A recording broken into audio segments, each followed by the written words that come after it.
Salut tout le monde, bienvenue dans cette vidéo. Alors on continue notre série de vidéos, donc ça c'est la troisième vidéo. Ce qu'on a fait la fois passée, donc pour rappel, on a projeté sur, voilà, c'est ce qu'on a fait la fois passée, on a projeté donc sur la normale et on a arrivé à cette conclusion, l'expression de t. Maintenant aujourd'hui on va faire le même gymnastique, mais cette fois-ci on va projeter sur la tangentielle, voilà. Et n'oubliez pas qu'on doit faire sortir une équation différentielle, donc on y va. Pour projeter donc sur la tangentielle, comme je vous ai dit, pas besoin de se casser la tête, il faut juste multiplier tous les vecteurs par le vecteur unitaire de la tangentielle qui s'appelle tau. Donc je vais multiplier tous les vecteurs par le vecteur tangentiel tau. Donc tau fois tau, lui aussi c'est un vecteur, donc fois tau. Voilà, lui j'ai oublié sa flèche, je vais venir mettre ça tout à l'heure, donc ça fois tau. Et je vais mettre sa flèche parce que sinon, si on veut être rigoureux, c'est pas juste. Voilà, donc là c'est bon. Maintenant je fais le même raisonnement. Je vais multiplier, donc je vais calculer ça, après ça, après ça, après ça. Voilà, donc je fais P fois tangentielle, lui aussi fois tangentielle, lui aussi fois tangentielle, lui aussi fois tangentielle. Alors c'est parti, ladies and gentlemen. Alors, donc ça fait une norme de P qui est mg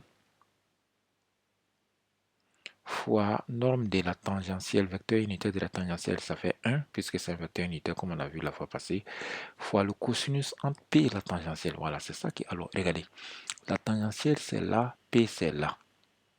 D'accord? Donc, P et la tangentielle, c'est cet angle-là qu'on a besoin. Cet angle-là, voilà, qu'on a besoin. Mais ce que vous devrez savoir, alors, regardez, je vais juste prolonger l'autre axe-là qui va nous aider. Supposons que je prolonge ça. Voilà. Maintenant, moi, j'ai besoin juste de cet angle-là. Voilà. Là. Alors, donc, regardez, tout ça de T à la droite que je viens de tracer, c'est 90 degrés.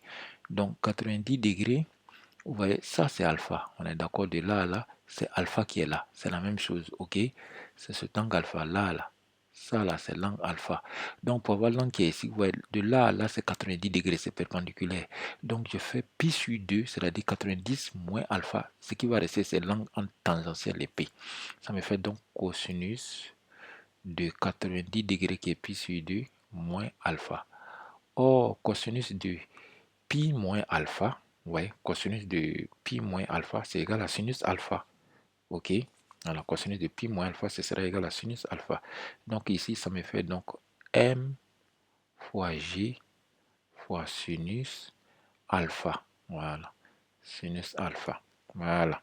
Maintenant, t fois tau. Alors, les deux là, ils sont perpendiculaires, donc pas la peine de calculer, ça fait 0. Vous voyez, puisque ça va faire cosinus 90 degrés.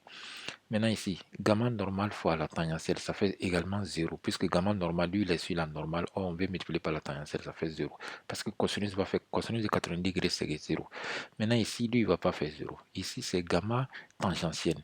Donc, norme de gamma tangentielle, c'est dérivée de V par rapport au temps. Voilà. On a vu ça dans la vidéo sur la base de Freinet. Maintenant, multiplié par... Si vous avez des soucis avec des formules, je vous invite à aller regarder ma vidéo sur la base de Freinet. J'ai démontré tout dans la base de Freinet, du début jusqu'à la fin. Ça fait norme de ça fois norme de vecteur tangentiel, ça fait 1 fois cosinus de l'angle formé par ça. Alors, il faut savoir que gamma tangentiel, il est sur la tangentielle. Ok, je ne l'ai pas dessiné pour suivre, mais il est sur la tangentielle et il est orienté dans le même sens que le vecteur tangentiel, donc ça fait cosinus 0. Il va rester juste ça. Donc finalement, qu'est-ce qu'il nous reste? Il ne nous reste que les deux là, ça et ça. Ok, donc j'ai mis ici, on obtient mg. Alors, j'ai fait une bêtise quelque part. P tangentielle. Alors, oui, c'est bon, il n'y a pas de souci. Donc j'ai mis le moins, mais il n'y a pas moins. Donc c'est plus mg sinus alpha qui est là. Mg sinus alpha. Voilà. Mg sinus alpha égale à m dérivé de v par rapport au temps qui est là. C'est dérivé de, mais n'oubliez pas qu'on l'a multiplié par m. Donc moi j'ai juste calculé ça, mais il faut multiplier maintenant par m. C'est ce que j'ai fait, ça fait m dv sur dt. Or v, comme on a vu la fois passée, la vitesse c'est L oméga.